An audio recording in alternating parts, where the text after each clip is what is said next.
कि shorting algorithm, searching algorithm, ये सब कुछ आप ऑलरेडी फोर्थ सेम में पढ़ चुके हो. Still all the topics are in fifth sem also, DAA subject के अंदर. ठीक है. सो यहाँ पे आपको सिंपल सर्चिंग कैसे करते हैं बाइनरी सर्च ट्री से. ठीक है. तो दैट इज ओके कि वहां पे हमने प्रोसेस समझी थी. अब how we can analyse that algorithm, ये यहाँ पे समझना है. ठीक है. How that algorithm is design, using which technique that algorithm is design. Right. So that is our fundamental of DAA. Got it? Difference between data structure and DAA. Basically जो data structure subject है that is the base of DAA. क्योंकि सी आपको जब तक algorithm नहीं पता होगा, you can not analyse that algorithm. आपको क्विक शॉट की प्रोसेस नहीं पता होगी तो डेफिनेटली आप उसको अच्छे से एनालाइज नहीं कर पाओगे. राइट. सो बेसिक जो प्रोसेस है वो तो आपको पता होनी ही चाहिए. राइट. तो at that time the focus is on process कि हाउ डेटा इज शॉर्टेड, कैसे डेटा मूव होता है, how we can select the pivot element, pivot element के बेस पर डेटा कैसे मतलब लेफ्ट राइट में डिवाइड होता है, दैट्स इट, वगैरह वगैरह. राइट. अब यहाँ पे why we are dividing that data, ठीक है, उसके पीछे का फंडामेंटल्स क्या है. राइट. कौन सी डिजाइन टेक्निक हम वहां पे यूज कर रहे हैं, that all things we will learn in this subject. Right. So overall देखने जाए तो just a minute, I am opening your syllabus.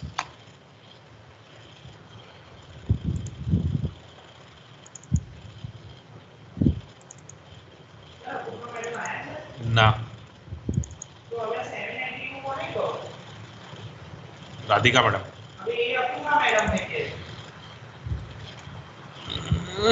Class pointer तो एक છે, કઈ નહીં, ફોન કરના. હા કર કરવા.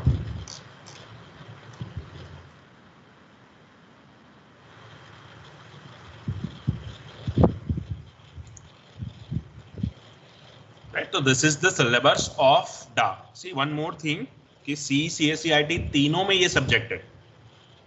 Right. But if you have observed तीनों के सब्जेक्ट कोड अलग है.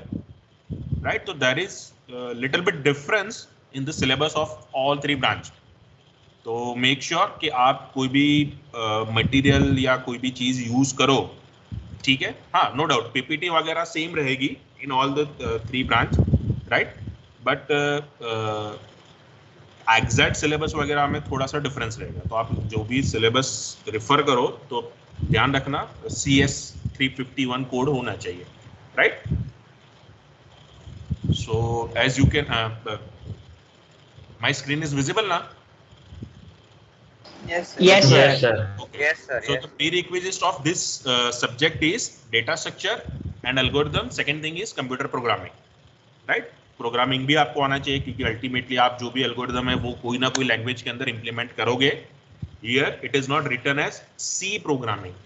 ठीक है. इट इज नॉट नेसेसरी कि आपको सी प्रोग्रामिंग ही आना चाहिए. राइट. आपको प्रोग्रामिंग आना चाहिए, आइदर सी, C++, जावा और Python, whichever you comfortable. Right. Next thing is number of chapters. So total 8 chapters है. First chapter is regarding time and space complexity, जो अभी सौम्य ने बताया था. Second thing is analysis of algorithm. Your subject name is design and analysis of algorithm, and your second chapter's name is analysis of algorithm. So you can say that कि भाई जो second part है subject का नाम में ही, तो उसी के ऊपर पूरा फोकस्ड है सेकंड चैप्टर के अंदर. बहुत इंपॉर्टेंट चैप्टर है एग्जाम पॉइंट ऑफ व्यू से, जॉब पॉइंट ऑफ व्यू से, मास्टर्स पॉइंट ऑफ व्यू से, तीनों हिसाब से. बहुत कुछ उसमें से पूछा जाता है, पास्ट पेपर में भी पूछा गया है और आपके पेपर में भी डेफिनेटली पूछा जाएगा उस चैप्टर में से. राइट. ओके. सो और दूसरा लाइक फंडामेंटल के हिसाब से भी सेकंड चैप्टर बहुत इंपॉर्टेंट है. राइट.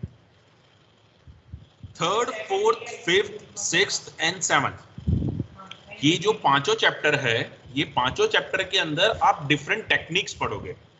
सी ये 5 चैप्टर जो है वो एक दूसरे से लाइक ऐसा हम बोल सकते हैं कि ऑलमोस्ट जीरो रिलेट कर रहे हैं. क्यों? क्योंकि technique is totally different. In third chapter, you will learn about greedy algorithm. So, which kind of strategy is used in greedy algorithm? Which kind of problem can be solved using greedy algorithm? कहाँ पे हमें greedy algorithm use करना चाहिए? किस type का problem होना चाहिए? That you need to understand. और similar concept fourth, fifth, sixth and seventh chapter में होगा. But technique will be different. In fourth chapter, you will learn about divide and conquer strategy. In fifth, dynamic programming. In sixth, graph. In seventh, backtracking and branch and bound. So total you will learn greedy, divide and conquer, dynamic programming, graph, backtracking and branch and bound. ये 6 technique आप पढ़ोगे ये 5 chapter के अंदर. Understood? So ये 6 के 6 different technique है, different type के प्रॉब्लम को वो सॉल्व कर रहा है. ठीक है. हाँ, इट माइट पॉसिबल कि कुछ प्रॉब्लम्स ऐसे भी है, फॉर एग्जांपल नैपसैक प्रॉब्लम, कि जिसको हम डायनामिक से भी सॉल्व कर सकते हैं, ग्रीडी से भी सॉल्व कर सकते हैं, right. But approach will be different, right. If we are solving knapsack problem using greedy and if we are solving knapsack problem using dynamic programming, then definitely there will be the difference, right. वो same देखो back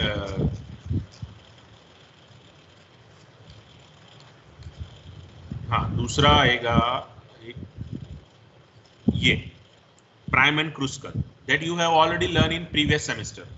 ठीक है. But यहाँ पे again we will learn both the algorithms in point of view greedy technique. ठीक है. तो इस तरीके से बहुत सारे टॉपिक्स ऐसे हैं कि जो आप डेटा स्ट्रक्चर में पढ़ चुके हो या यहाँ पे भी मल्टीपल चैप्टर्स में आप पढ़ोगे, but the point of view will be definitely different. So जब भी आप एग्जाम में जाओ, चाहे वो यूनिट टेस्ट हो या यूनिवर्सिटी एग्जाम हो, at that time you need to first understand कि यहाँ पे मुझे कौन सी स्ट्रेटेजी यूज करनी है. कई बार मेंशन करके रखा होता है, कई बार नहीं रखा होता है. तो based on situation you need to identify कि ये नैपसैक प्रॉब्लम मुझे डायनेमिक से सॉल्व करना है कि नहीं करना है. Got it. जैसे जैसे चैप्टर्स हम देखते जाएंगे मैं आपको क्लियर डिफरेंस बताता जाऊंगा, राइट. आपके 3 में से 2 लेक्चर मेरे हैं एंड 1 लेक्चर जो है वो बिनल मैम लेंगे, राइट.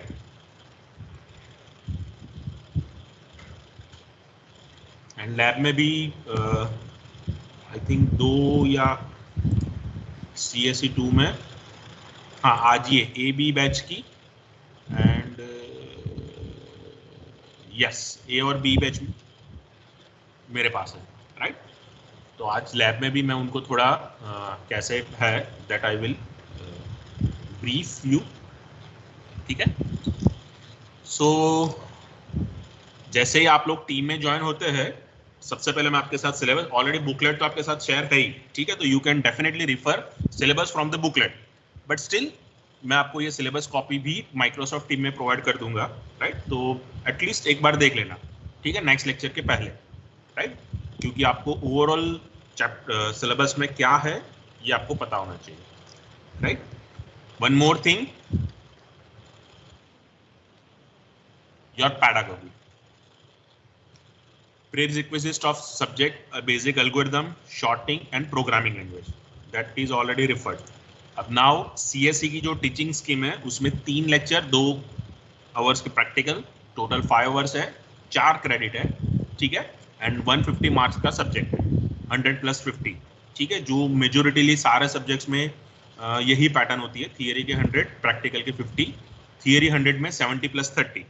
ठीक है. और प्रैक्टिकल में 50 में 25 + 25, इंटरनल एंड एक्सटर्नल, राइट. तो इस तरीके से आपका पूरा जो इवैल्यूएशन है वो होगा. Now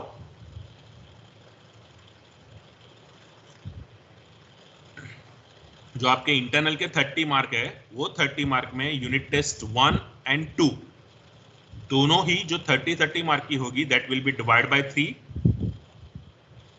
right. और आपको असाइनमेंट दिया जाएगा, उसका इक्वल वेटेज रखा है. तो कुछ सोच के ही रखा होगा, क्योंकि यहाँ पे बहुत सारे न्यूमेरिकल्स है, बहुत सारा आपको सॉल्यूशन करना है. ठीक है. It is not possible practically कि मैं आपको एक टॉपिक के ऊपर 4 या 5 क्वेश्चंस लेक्चर में सॉल्व कराऊं. ठीक है. हम हर एक टेक्निक सीखेंगे, जहाँ पे जरूरत होगी वहां पे मैं आपको 1 या 2 एग्जाम्पल कराऊंगा, जहाँ पे जरूरत होगी वहां पे 2 से ज्यादा भी करवाऊंगा, इफ इट इज रिक्वायर्ड. ठीक है, टेक्निक के ऊपर डिपेंड करता है, बट प्रैक्टिस चाहिए, ठीक है। तो उसके लिए आपको असाइनमेंट्स मिलेंगे और यूनिट टेस्ट के इक्विवेलेंट वेटेज असाइनमेंट का है, राइट। तो वो आपको कंपलसरी लिखना है क्योंकि आपको पैरेलली घर पे भी थोड़ा प्रैक्टिस करना पड़ेगा, राइट।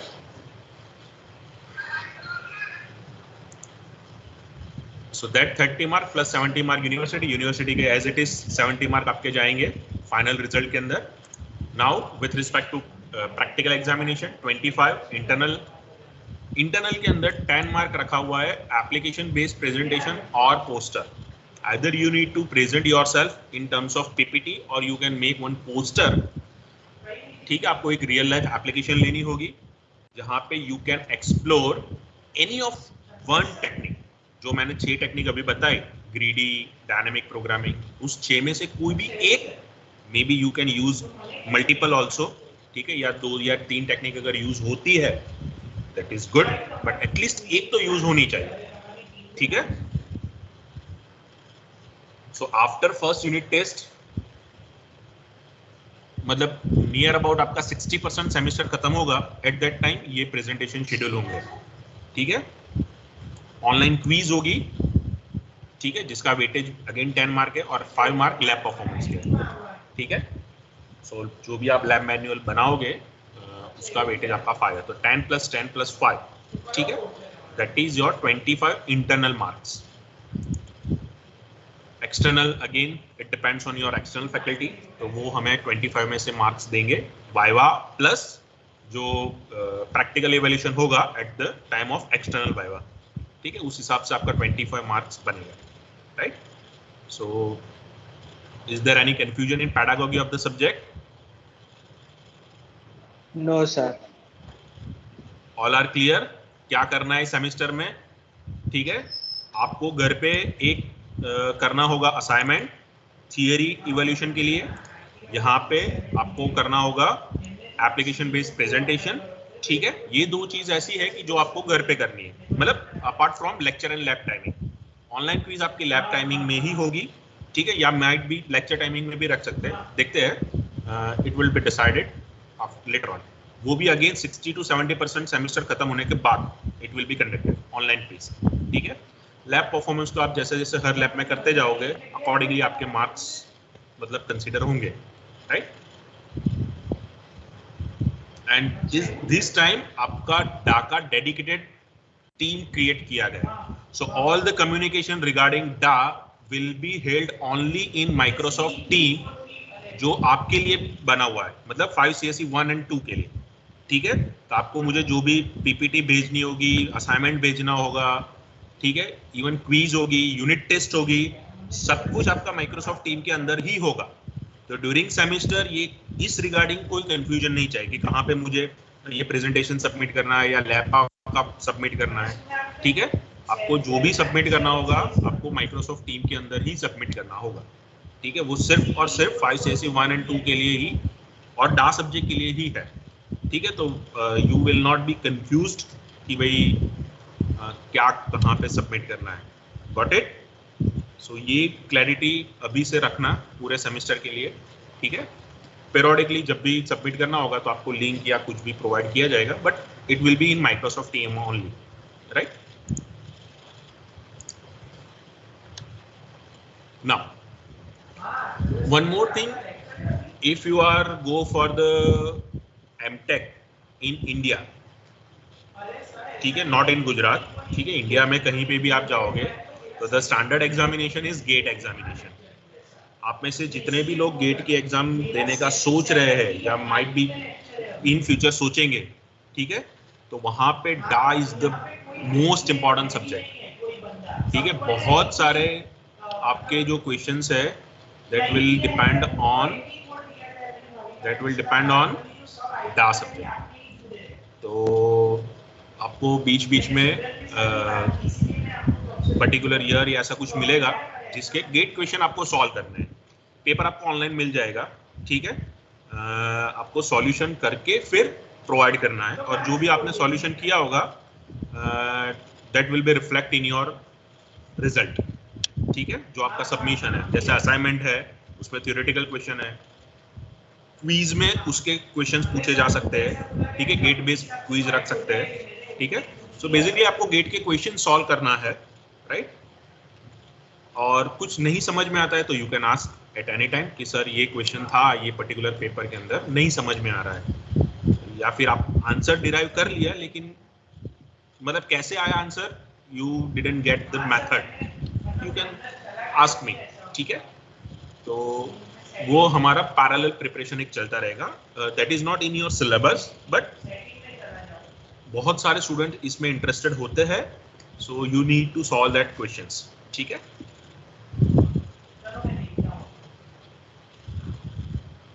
और ये जो दो टॉपिक है that will be your self study topic, क्यों, क्योंकि वो आपने ऑलरेडी डेटा स्ट्रक्चर में पढ़े हुए हैं, दैट्स व्हाई, ठीक है। प्राइम्स एंड क्रूस्कल्स ये दोनों ही टॉपिक आपने ऑलरेडी पढ़े हुए हैं, नहीं समझ में आता है you can ask me definitely, but वो आपके लेक्चर पार्ट का में कवर नहीं होंगे ये दो टॉपिक, ठीक है। और ये एक टॉपिक है जो कि आपके सिलेबस में नहीं है but I will cover it out, ठीक है, अमोर्टाइज्ड कॉम्प्लेक्सिटी एनालिसिस, क्योंकि कुछ जगह पे इंटरव्यू क्वेश्चंस में या गेट में इसके बेस पे क्वेश्चंस होते हैं, ठीक है, but it is not in your syllabus, so I will cover it out, ठीक है। सो that is the your pedagogy plus syllabus. Now regarding the subject कुछ भी क्वेरी हो, ठीक है। और सेकेंड थिंग मैंने पहले ही बताया कि you are now half engineer, so something will be expected from you also, ठीक है। जैसे गेट का सॉल्यूशन है, so at least I will expect कि आप कुछ करके लाओ, डाउट हो सकते हैं डेफिनेटली, ठीक है, वो मैं सॉल्व करूंगा, लेकिन मतलब मैं स्क्रैच से कराऊं अपार्ट फ्रॉम योर जो रेगुलर टॉपिक्स है वो नहीं हो पाएगा, ठीक है। गेट पर्टिकुलर टॉपिक की बात कर रहा हूँ, राइट। सो थोड़ा थोड़ा प्रिपेयर करते जाना, और अभी का टाइम ऐसा है थर्ड ईयर का कि that is your career deciding year, क्योंकि आप फाइनल ईयर में जाके ये नहीं सोच पाओगे कि मुझे जॉब करनी है या मास्टर्स करना है, तो आपको थर्ड ईयर में ही ये डिसीजन लेना होगा अगर आपने अभी तक ना लिया हो तो, ठीक है। If you already decided, then it is very good. But if you have not decided, as soon as possible, think on it कि मुझे मास्टर्स करना है। सपोज मास्टर करना है तो within India, outside India. अगर विद इन इंडिया करना है तो start for the GATE. Outside करना है तो फिर IELTS है, टॉफेल है, GRE, GMAT, बहुत सारे ऑप्शंस रहेंगे, तो अकॉर्डिंगली यू कैन सिलेक्ट जो कोर्स आपको करना होगा। और अगर जॉब के लिए जाना है तो start working on it, aptitudes build करो, एटीट्यूड बिल्ड करो, ठीक है, then only you will get good package. आप लोग अवेयर तो होंगे ही, अभी कुछ स्टूडेंट्स मोर देन 10 लाख का भी पैकेज ग्रैब कर लिए हैं, so you can not limit yourself कि भाई नहीं 4-5 लाख मरी जाए बहुत है ये, no, you should go for maximum, but it so ऐसा नहीं है कि गुजरात में कम पैकेज ही मिलता है, 10 लाख के ऊपर का भी पैकेज इनिशियल बेस पे मिल सकता है, ठीक है, if you have enough knowledge, right. तो बहुत सारे पैरामीटर्स है, उसके रिगार्डिंग आपकी अलग अलग एक्टिविटीज भी होगी, कुछ एक्टिविटीज ऑलरेडी फोर्थ सेम में भी हुई थी बट थर्ड ईयर में थोड़ी ज्यादा होगी compare to second year, right. And in next year आप लोग प्लेसमेंट स्टार्ट करोगे बैठना, मतलब ठीक है, तो उसके पहले आपको थोड़ा ग्रूम करने की जरूरत होगी, so definitely TNP committee will take care, तो वो आपको वहाँ पे हेल्प करेंगे, लेकिन उसके लिए आपको डिसीजन लेना होगा कि मुझे मतलब क्या करना है। If you have not decided yet तो फिर आप कंफ्यूज ही रहोगे, कदा चाह करूँ, then definitely you can not focus on one thing, ठीक है। So as soon as possible ये चीज़ें थोड़ा सोचना स्टार्ट करो अगर आपने नहीं सोचा है तो, एंड अकॉर्डिंगली आपका फिर आगे की जो प्रोसेस है that will B continue, right.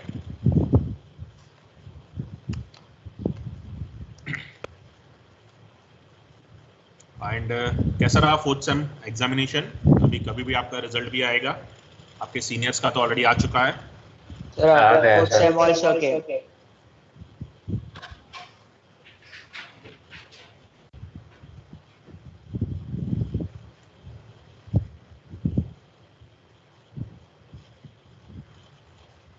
Papers तो काफी सारे चेक हो चुके हैं। आ गया है सर रिजल्ट। कब आया? सर रिजल्ट आ गया। सैटरडे को। ओके, इसलिए ध्यान में नहीं है। तो आज आएगा हमारे पास, क्योंकि ऑलरेडी आपका रिजल्ट हम लोगों ने काफ़ी टाइम से प्रिपेयर कर दिया था, ऑलमोस्ट वीक हो गया था। सो आई एम एक्सपेक्टिंग कि ये वीक में आ जाना चाहिए। गुड। कैसा रहा? वो इज़ द टॉपर। अभी ये सब एनालिसिस आज या कल हो जाएगा डिपार्टमेंट लेवल, लेकिन आपने तो एनालिसिस कर ही लिया होगा वीकेंड में। कौन है who got the maximum?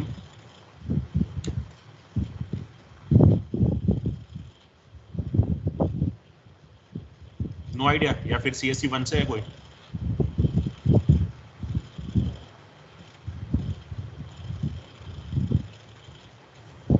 Ten out of 10 है किसी के? No one. 9.8 प्लस किसी के?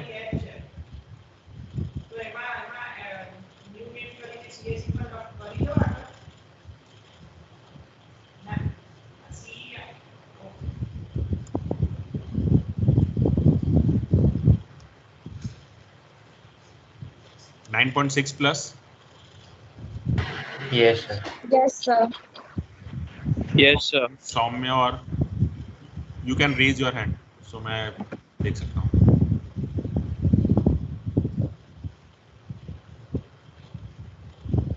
मौसमी, चिंतन, सौम्य, 3 लोग के 9.6 प्लस है। कितना है सौम्य?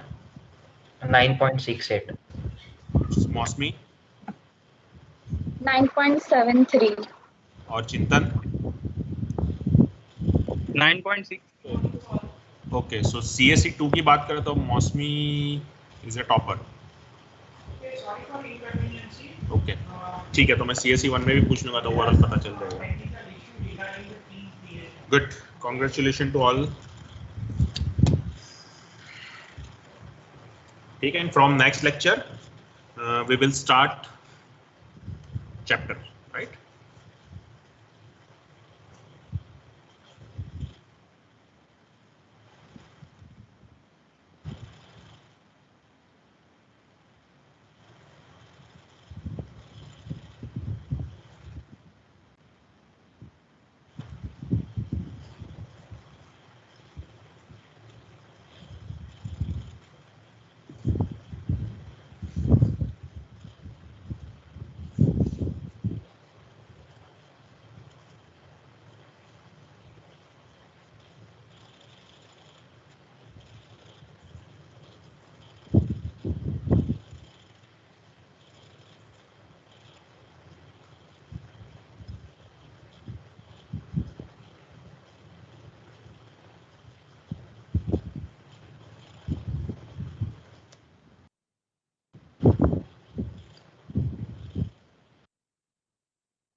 नेक्स्ट लेक्चर हमारा थर्सडे को है, सो थर्सडे से we will start our chapter.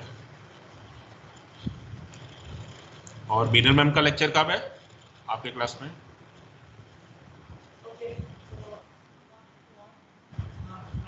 Friday. Okay, तो वो तो उसके बाद में रहेगा ना, ठीक है।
One more thing regarding book, तो जो कोरमैन है, I will share the soft copy of the book. जो कोरमैन है that is your text book.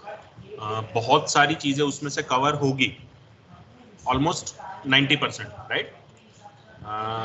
Hardly कोई टॉपिक होगा कि that is not available in Cormen. But one more thing कि जैसे मैंने बताया कि आपके जो सिलेबस गिनो या फिर आपका पेपर गिनो, ठीक है, उसमें बहुत सारे न्यूमेरिकल्स हैं।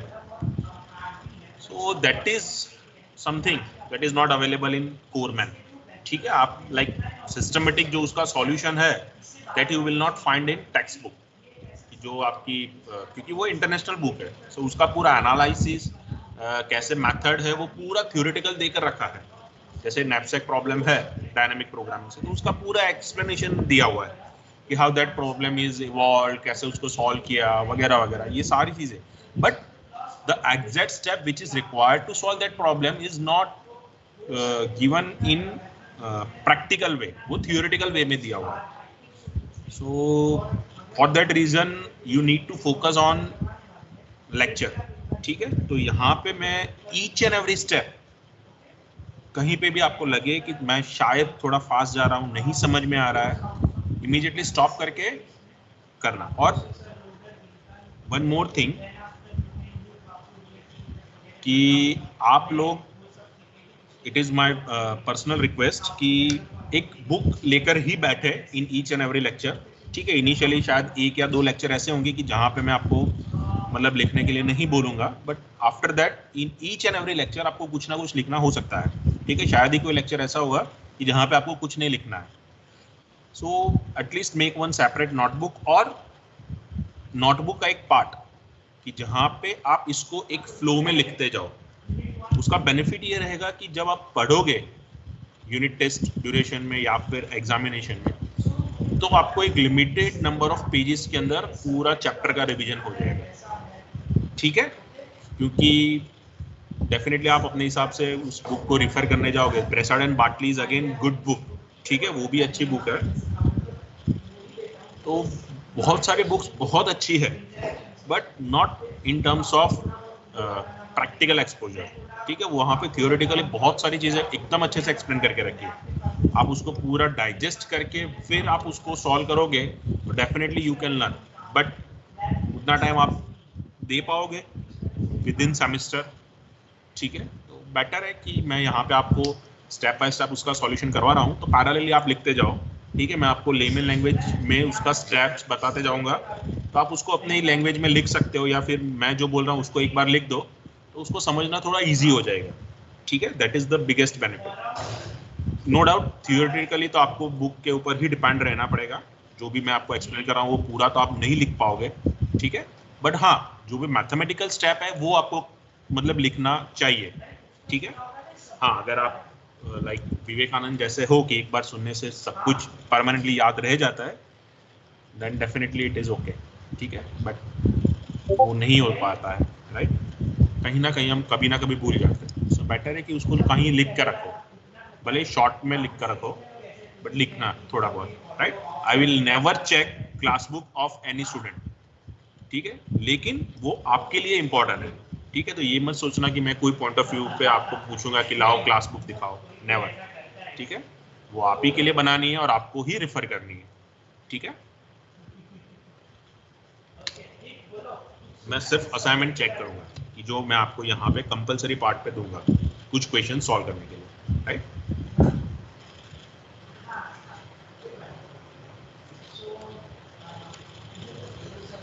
ठीक है, तो that's all for today. Now you can leave and we will meet today for lab session A and B batch both, right. चलो, bye bye. Thank you, sir. Please at least upload syllabus ना, हाँ मैं कर दूंगा pedology syllabus as well as आज lab session है, उसमें मैं प्रैक्टिकल भी आपके जो लिस्ट है वो अपलोड कर दूंगा, ठीक है। Okay sir.